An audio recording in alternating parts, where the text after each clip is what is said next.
Hey, welcome to my channel and to Meal Prep. Now, first of all, I am so red-faced because it is hotter than blue blazes outside, which means my air conditioner has to work like a mad dog to keep it cool in here. Still, won't hardly get below 73, and I keep it on 68. It struggles.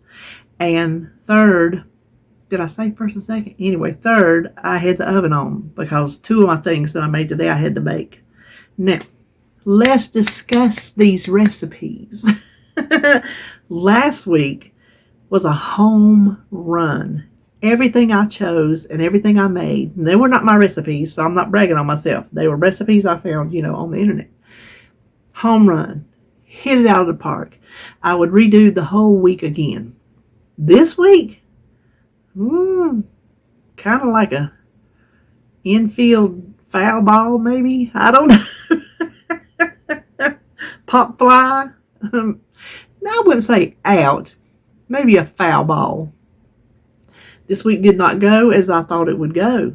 The first thing I made was called jalapeno popper chicken salad. I called it jalapeno-less popper chicken salad because I don't eat jalapenos, but the recipe sounded tasty. Now, I've never had a jalapeno popper, but I know it has cream cheese in it, which this recipe did not. It did say you could add it if you wanted to, but when I made it,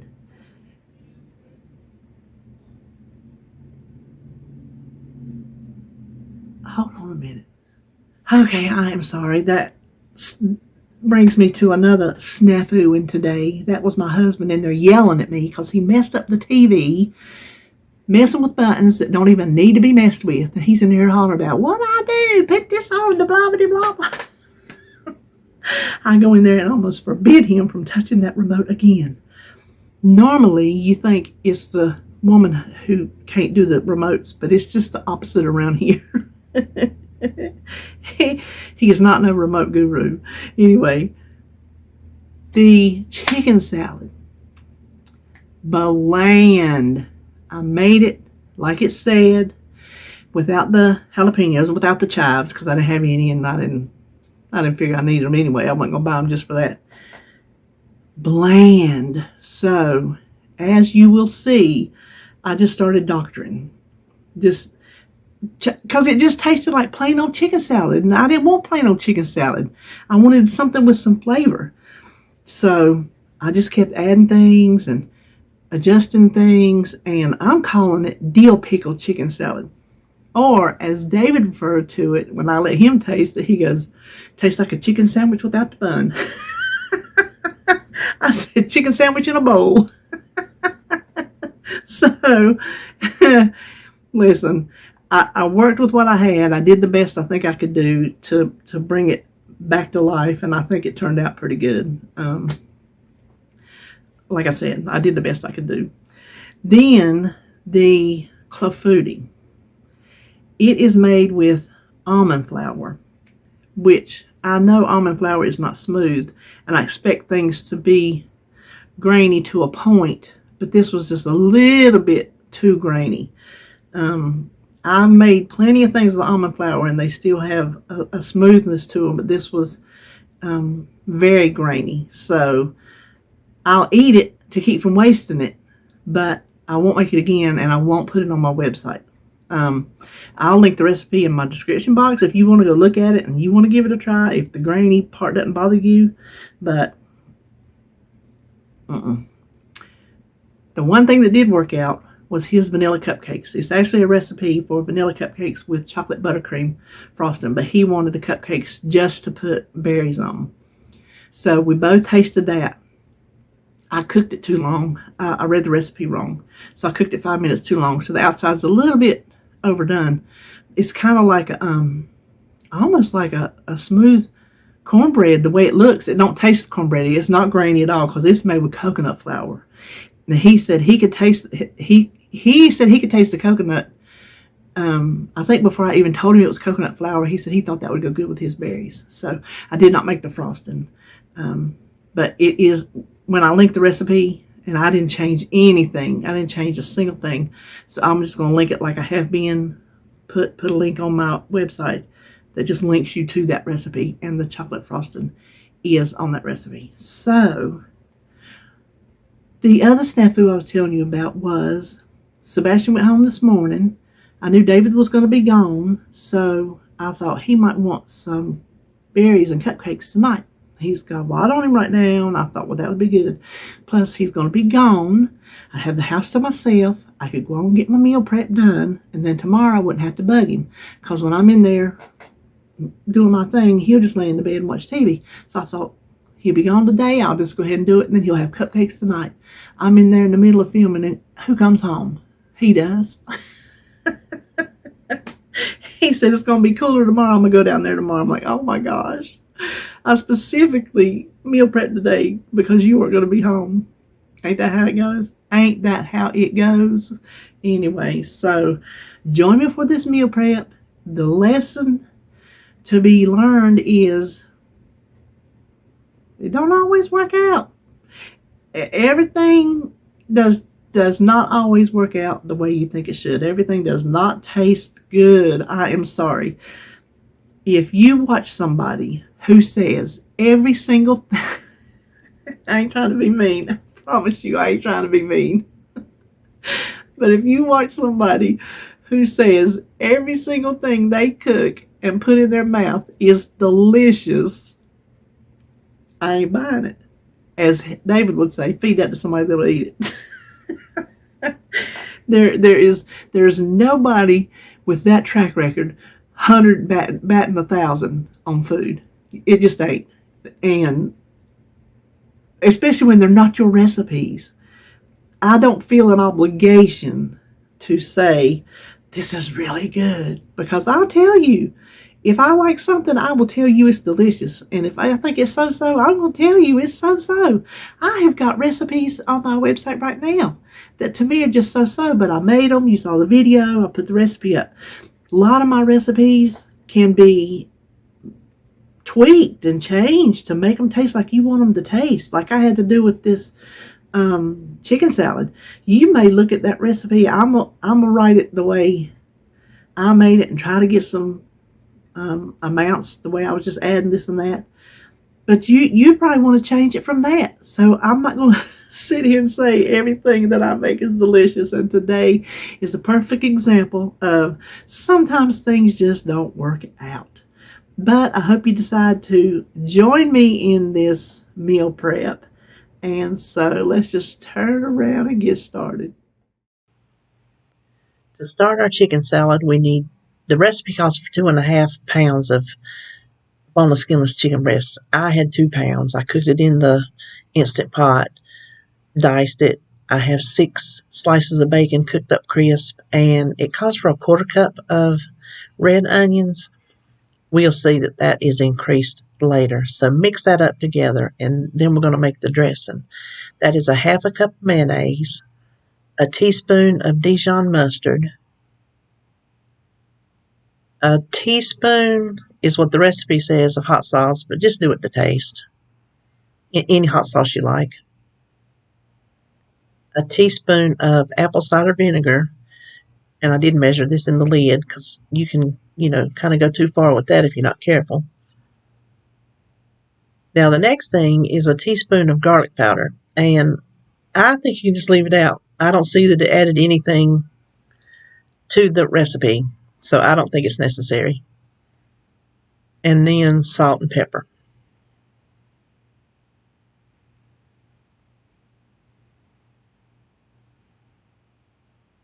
And then we just want to mix it up really, really well until it is nice and smooth.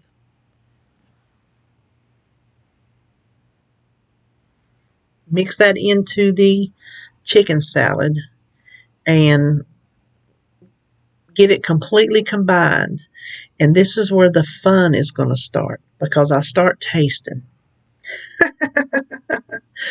First thing is I realize it's just bland, and the recipe says you can add cheese or cream cheese. So I throw in, I'm guessing, about a 1/2 cup of shredded cheddar cheese and mix that in really well.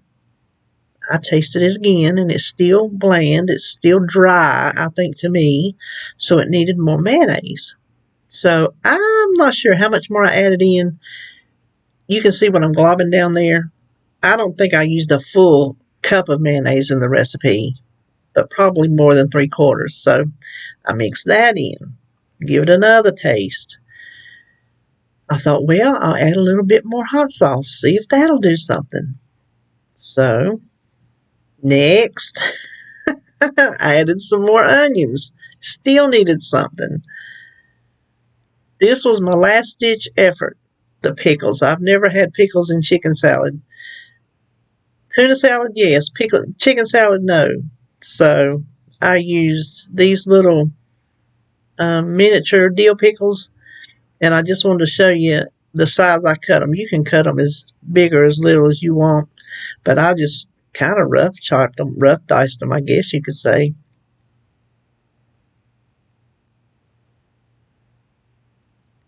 So there's that size. That's all I wanted to show you. And so I mixed that in, and guess what? Still needed something. So how you gonna have dill pickle chicken salad without some pickle juice? Needed more pickles, so I ended up adding 3 more of the little baby dills, and I did add some more pickle juice, but the footage apparently went missing. I think I also added a little bit more salt. Just watch it. This is a to taste recipe. Just put everything in here to taste. And so that was all there was to the chicken salad. Now next up is this clafoutis. Okay, to start it, and I'm not going to give you any amounts. I'm just going to tell you what we're doing. We're just browning some butter, not burnt, just getting it nice golden brown. I'm trying to show you there if you can see. And to that, we're going to add our eggs and the powdered sugar, which is the powdered sugar substitute, and some vanilla. And we just want to whisk that. And here again, I probably should have sifted my sugar because it did leave just a few little lumps. So anyway, whisk that until it's nice and creamy colored and blended real well. To that, we're going to add our coconut flour and baking powder and salt, and just a little at a time. Don't put the whole thing in there. So just whisk after each addition, and we're going to get it good and smooth again. Now it goes, I'm about to forget. This is heavy cream and skim milk. You can use almond milk or cashew milk or whatever, and then blend it again. Now it calls for a 10-inch pan. I only have this 11-inch pan, so it's just a hair thinner, but I don't think that would have changed the texture of it, that 1 extra inch around.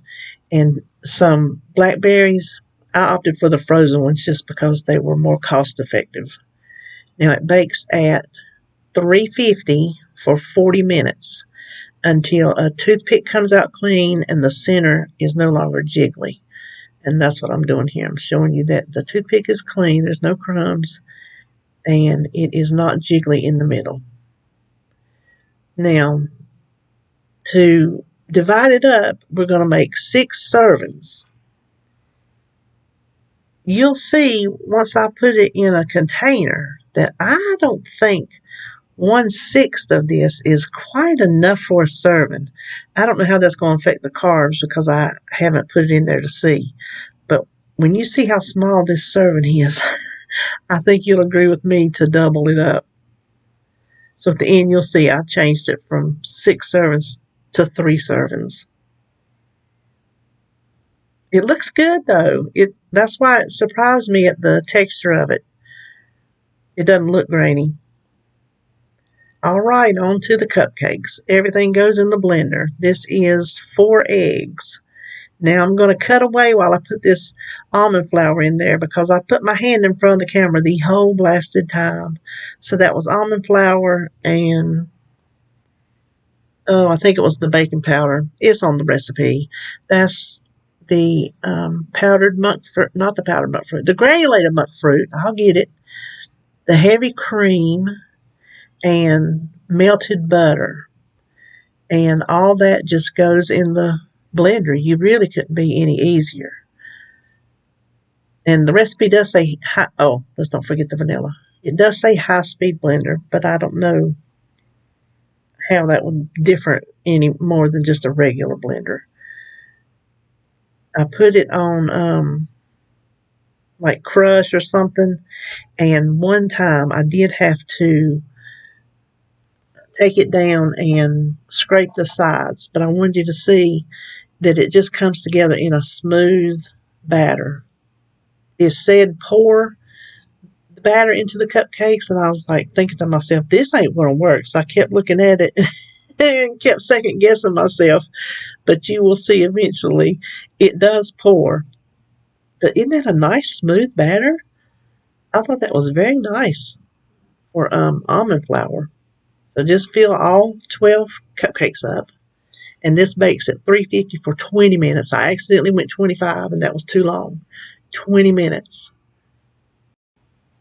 This here's just to show you they don't just shake out of the pan, but get a little rubber spatula and they come out and they don't stick at all. None of the 12 stuck. And I just wanted to show you the outside. See, a little bit done after that extra 5 minutes. But they all did come out really nice and smooth. Okay, let's wrap it up. Here is our dill pickle chicken salad. It's hardly any carbs. It's supposed to be 8 servings because nothing in it really has a carb. And here's that clafoutis, which I don't know how many carbs it has because I don't care. Let's just put that out there. And then these little vanilla cupcakes. Let me look at my paper I got right here in front of me right quick. It's on a different sheet of paper, so I don't remember how many carbs that has. It will be on the website. So that's it for me this week. And guess what? I'll see you when I see you.